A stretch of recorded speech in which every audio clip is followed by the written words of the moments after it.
This award means a huge amount to me because I've never received any kind of award like this before. And the foundation, the Golden Hat Foundation, that I decided to create in 2009 is still in its very early stages of development, and Lancôme have been incredibly supportive in helping me to launch the foundation, to get it off the ground and to raise awareness about autism. And so this award means a huge amount because it means we can reach out to other people and spread the word about what it is that our mission is. Well, just to explain a little bit about the Golden Hat Foundation and how it began. I was asked in the summer of 2009 to provide the narration for a documentary that was made in Iceland. And it was originally called The Sunshine Boy. It's now called A Mother's Courage Talking Back to Autism. And it is about one mother's journey to try and understand her own non-verbal autistic son, who at the time was only 11. And she had been told by every expert that she had met, and she had really tried everything to help her child, that there was absolutely no hope, that her child would never communicate fully, that he had the mentally retarded age of a 2-year-old, and that she should put him into an institution.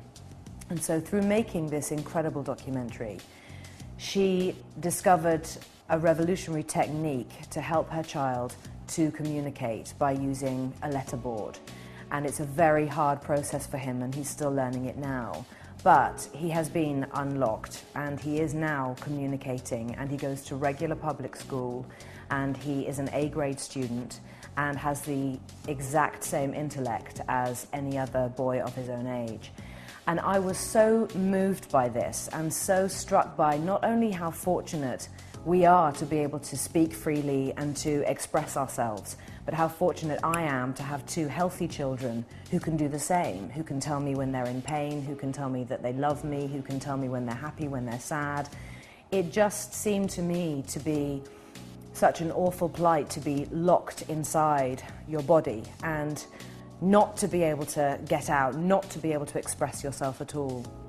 And I felt that doing the job that I do, I am afforded this great luxury that I get to express myself creatively, emotionally, every day, and just as a human being. And this basic right is so often denied to autistic individuals because they don't have the right care, they don't have the right level of understanding and patience, and often they are extremely isolated. So Kelly, the young boy in the documentary who is now 13, one of the first things he did when he started to communicate was write poetry. And he wrote a poem that was called Magic Hat. And it was all about a magical hat that when an autistic child places it on their head, they can speak, they can talk, they can laugh, they can cry, and they are no longer autistic.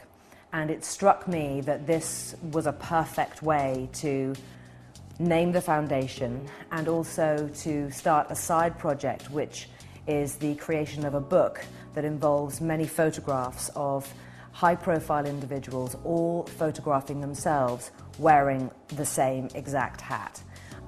So that's again another leg of what we're trying to do within the foundation.